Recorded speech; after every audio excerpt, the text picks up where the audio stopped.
श्री सीताराम चंद्राभ्याम नमः।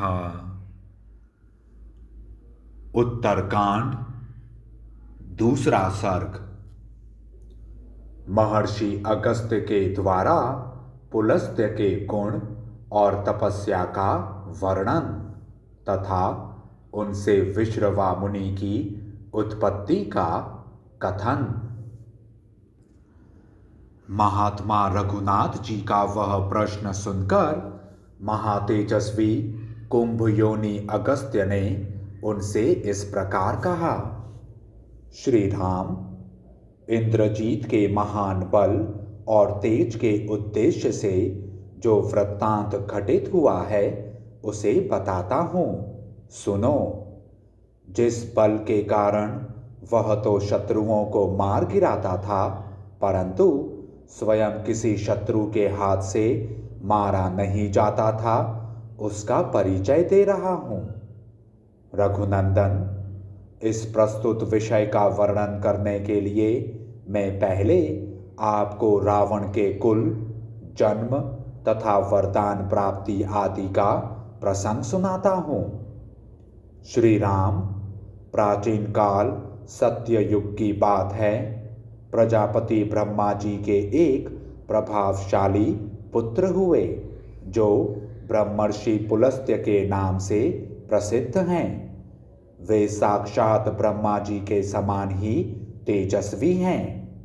उनके गुण, धर्म और शील का पूरा पूरा वर्णन नहीं किया जा सकता। उनका इतना ही परिचय देना पर्याप्त होगा कि वे प्रजापति के पुत्र हैं।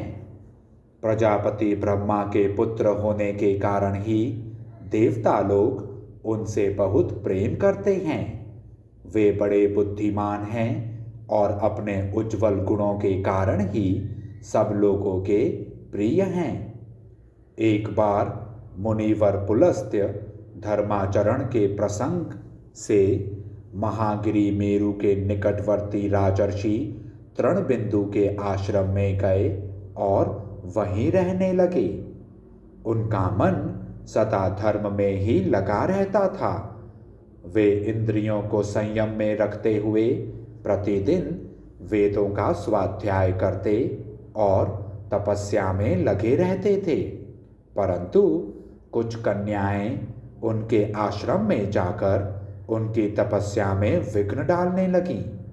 ऋषियों, नागों तथा राजर्षियों की कन्याएं और जो अप्सराएं हैं, वे भी प्रायः क्रीड़ा करती हुई उनके आश्रम की ओर आ जाती थीं।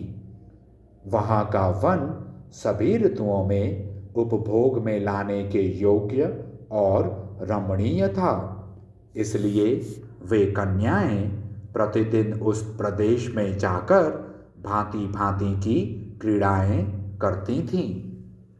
जहाँ ब्रह्मर्षि पुलस्त्य रहते थे, वह स्थान तो और भी रमणीय था, इसलिए वे सती साध्वी कन्याएं प्रतिदिन वहाँ आकर गाती, बजाती तथा नाचती थीं। इस प्रकार उन तपस्वी मुनि के तप में विघ्न डाला करती थी। इससे वे महातेजस्वी महामुनि पुलस्त्य कुछ रुष्ट हो गए और बोले, कल से जो लड़की यहाँ मेरे दृष्टिपथ में आएगी वह निश्चय ही गर्भ धारण कर लेगी। उन महात्मा की यह बात सुनकर वे सब कन्याएं ब्रह्मशाप के भय से डर गईं और उन्होंने उस स्थान पर आना छोड़ दिया, परंतु राजर्षि तृणबिंदु की कन्या ने इस शाप को नहीं सुना था, इसलिए वह दूसरे दिन भी बेखटके आकर उस आश्रम में विचरने लगी। वहां उसने अपनी किसी सखी को आई हुई नहीं देखा। उस समय प्रजापति के पुत्र महातेजस्वी महर्षि पुलस्त्य अपनी तपस्या से प्रकाशित हो वहां वेदों का स्वाध्याय कर रहे थे। उस वेद ध्वनि को सुनकर वह कन्या उसी ओर गई और उसने तपोनिधि पुलस्त्य जी का दर्शन किया। महर्षि की दृष्टि पड़ते ही उसके शरीर पर पीलापन छा गया और गर्भ के लक्षण प्रकट हो गए। अपने शरीर में यह दोष देखकर वह घबरा उठी और मुझे यह क्या हो गया, इस प्रकार चिंता करती हुई पिता के आश्रम पर जाकर खड़ी हुई।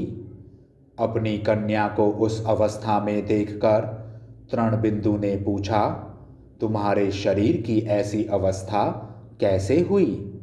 तुम अपने शरीर को जिस रूप में धारण कर रही हो, यह तुम्हारे लिए सर्वथा अयोग्य एवं अनुचित है। वह बेचारी कन्या हाथ जोड़कर उन तपोधन मुनि से बोली, पिताजी, मैं उस कारण को नहीं समझ पाती जिससे मेरा रूप ऐसा हो गया है। अभी थोड़ी देर पहले मैं पवित्र अंतःकरण वाले महर्षि पुलस्त्य के दिव्य आश्रम पर अपनी सखियों को खोजने के लिए अकेली गई थी। वहां देखती हूँ तो कोई भी सखी उपस्थित नहीं है। साथ ही मेरा रूप पहले से विपरीत अवस्था में पहुंच गया है। यह सब देखकर मैं भयभीत हो यहाँ आ गई हूँ। राजर्षि तृणबिंदु अपनी तपस्या से प्रकाशमान थे। उन्होंने ध्यान लगाकर देखा तो ज्ञात हुआ कि यह सब कुछ महर्षि पुलस्त्य के ही करने से हुआ है। उन पवित्रात्मा महर्षि के उस शाप को जानकर वे अपनी पुत्री को साथ लिए पुलस्त्य जी के पास गए और इस प्रकार बोले, भगवान, मेरी यह कन्या आपके गुणों से ही विभूषित है। महर्षि, आप इसे स्वयं प्राप्त हुई भिक्षा के रूप में ग्रहण कर लें। आप तपस्या में लगे रहने के कारण थक जाते होंगे, अतः यह सदा साथ रहकर आपकी सेवा शुश्रूषा किया करेगी, इसमें संशय नहीं है। ऐसी बात कहते हुए उन धर्मात्मा राजर्षि को देखकर उनकी कन्या को ग्रहण करने की इच्छा से उन ब्रह्मर्षि ने कहा, बहुत अच्छा। तब उन महर्षि को अपनी कन्या देकर राजर्षि तृणबिंदु अपने आश्रम पर लौट आए और वह कन्या अपने गुणों से पति को संतुष्ट करती हुई वहीं रहने लगी। उसके शील और सदाचार से वे महातेजस्वी मुनिवर पुलस्त्य बहुत संतुष्ट हुए और प्रसन्नतापूर्वक यों बोले, सुंदरी, मैं तुम्हारे गुणों के वैभव से अत्यंत प्रसन्न हूँ। देवी, इसीलिए आज मैं तुम्हें अपने समान पुत्र प्रदान करता हूँ, जो माता और पिता दोनों के कुल की प्रतिष्ठा बढ़ाएगा और पौलस्त्य नाम से विख्यात होगा। देवी, मैं यहाँ वेद का स्वाध्याय कर रहा था। उस समय तुमने आकर उसका विशेष रूप से श्रवण किया, इसलिए तुम्हारा वह पुत्र विश्रवा या विश्रवण कहलाएगा, इसमें संशय नहीं है। पति के प्रसन्नचित्त होकर ऐसी बात कहने पर उस देवी ने बड़े हर्ष के साथ थोड़े ही समय में विश्रवा नामक पुत्र को जन्म दिया, जो यश और धर्म से संपन्न होकर तीनों लोकों में विख्यात हुआ। विश्रवा मुनि वेद के विद्वान, समदर्शी, व्रत और आचार का पालन करने वाले तथा पिता के समान ही तपस्वी हुए। इस प्रकार श्री वाल्मीकि निर्मित आर्ष रामायण आदि काव्य के उत्तर कांड में दूसरा सर्ग पूरा हुआ। जय श्री राम।